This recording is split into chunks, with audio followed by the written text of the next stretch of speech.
Salut à tous, j'espère que vous allez super bien, que tout se passe à merveille dans votre vie.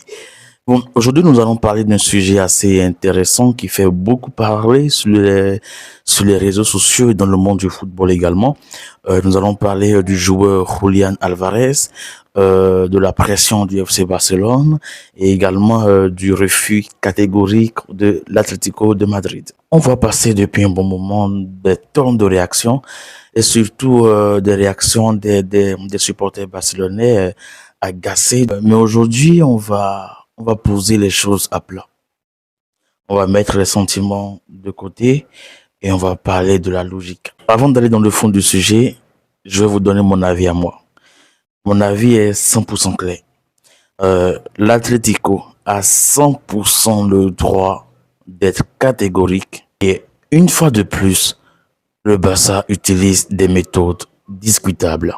D'abord, parlons du cadre légal et institutionnel. Julián Alvarez a signé un contrat à long terme avec l'Atlético de Madrid.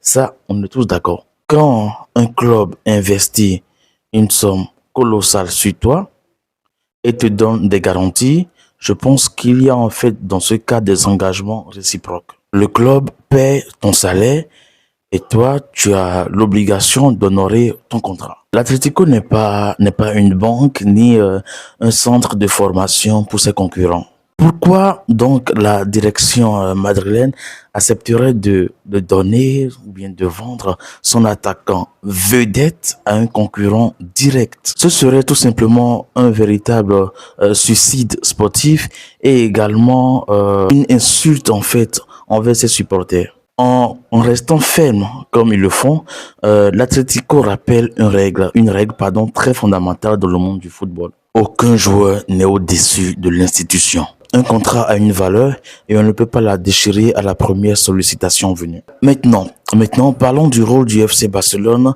dans cette situation.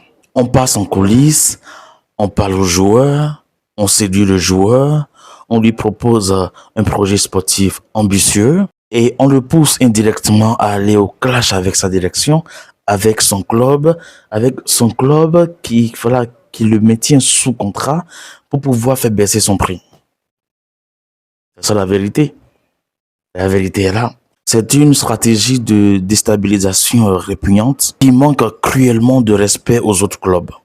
Si Barcelone veut absolument Alvarez, c'est tout simple. Qu'il pose la somme réclamée sur la table ou carrément qu'il paye la clause libératoire d'un joueur. La clause libératoire que fixent les clubs lors de la signature d'un contrat ou lors d'une prolongation, c'est justement pour ça, les amis. On est tous d'accord que c'est un joueur pétri de talent, mais le professionnalisme ne s'arrête pas quand des envies d'ailleurs apparaissent. Se rebeller, refuser de s'impliquer à 100% parce que tu as envie d'aller ailleurs alors que tu es sous contrat. Je suis désolé, mais c'est un mauvais signal. Cela nuit à ton image, à ton rythme de compétition et à ton vestiaire. L'Atlético t'a fait confiance. La moindre des choses est de respecter le club et ses supporters. Donc, pour résumer, l'Atlético Madrid fait respecter la valeur des engagements et défend ses intérêts légitimes face à des manœuvres de coulisses qu'on ne peut pas cautionner. Voilà tout simplement en quelques mots mon avis face à cette situation. Dites-moi ce que vous en pensez dans les commentaires. N'hésitez pas à vous abonner. Ici, nous allons parler de football, de culture, d'actualité, de faits divers. C'est une chaîne web TV qui va se focaliser sur plusieurs choses à la fois.